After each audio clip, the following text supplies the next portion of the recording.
The 49ers just released their schedule for 2023. Let's go through it. Week 1, they're on the road against the Pittsburgh Steelers, flying to Pittsburgh cross-country, 10 a.m. start. That's tough for a West Coast team, but it's week 1. So the Niners can always, fly out on a Thursday or a Friday and acclimate themselves. It's the Steelers. Their quarterback is Kenny Pickett. My axiom with the 49ers is their defense is just too good. They make quarterbacks look awful unless they're Patrick Mahomes, Josh Allen, or someone else who can get outside the pocket. The only quarterback I've seen dice up the Niners defense from the pocket is Mahomes. Everyone else has to get outside the pocket and run against the Niners, or else they're cooked. And we're talking Kenny Pickett, like he can move a little bit, but he doesn't really have premium weapons. Forget it, it's a win for the Niners 1-0. Week 2, on the road again, but on the West Coast against the Rams, which is not a far road trip, and frankly, it's a home game because 75% of the fans will be Niners fans. Matthew Stafford's a freaking sitting duck in the pocket, and the Rams are rebuilding. Win 2-0. I don't even care who the Niners quarterback is. They're going to win these games with defense and handing off. 2-0. Week 3, Thursday night football at home against the New York Giants, the playoff team. And their quarterback, Daniel Jones, is quite mobile. He's going to give the Niners some fits. If Jarrett Stidham can scramble on the 49ers, then Daniel Jones absolutely can. The problem is they don't have explosive weapons on the Giants. They got Darren Waller. They drafted Jalen Hyatt. That's all they got. They don't have enough to really threaten. If you're going to threaten the Niners defense, you have to have extremely explosive players on your offense, and the Giants don't. 3-0. 3-0 start for the Niners, who traditionally start slow. Week 4, at home against the Arizona Cardinals. Win. Kyler Murray won't play. The Cardinals are the worst team in the league. Week 5, at home, Sunday Night Football against the Dallas Cowboys. To me, this is the first loss on the schedule for the 49ers. Dallas has a great defense. Not a good defense. A great defense. Almost maybe as good as the 49ers. They added to it this offseason with Maisie Smith in the draft, and they made their offense more explosive. As I said, Dak's not good enough without explosive play. He's mobile a little bit. He ran for a touchdown against the Niners in the playoffs, but they had no explosive weapons when Tony Pollard went down. He's coming back. They added Brandon Cooks.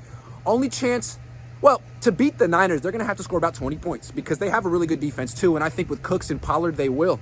I'm giving this one to Dallas, 4-1 start. Next week on the road in Cleveland, cross country.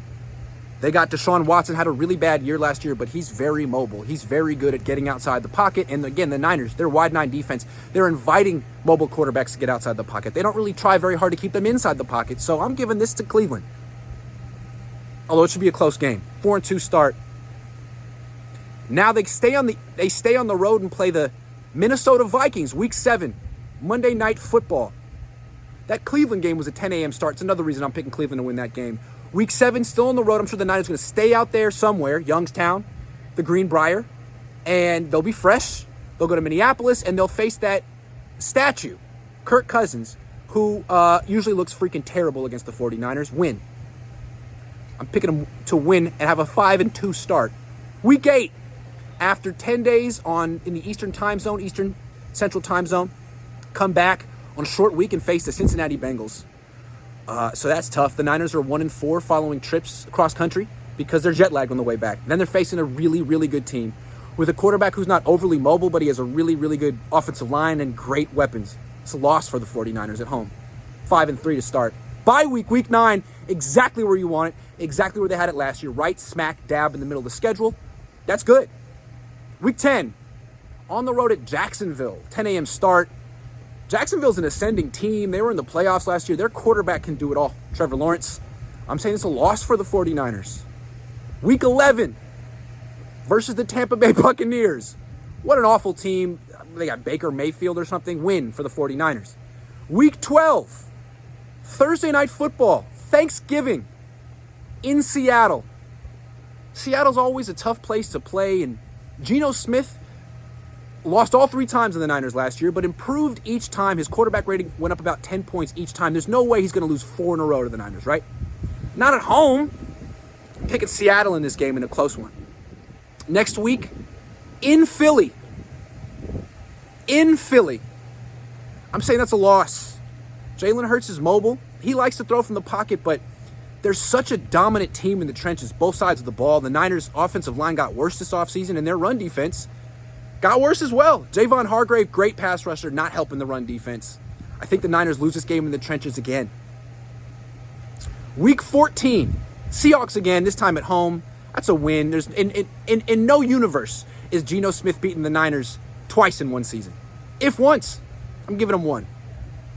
Especially because Seattle's an ascending team. They're a young team, but Pete Carroll knows what to do with young players.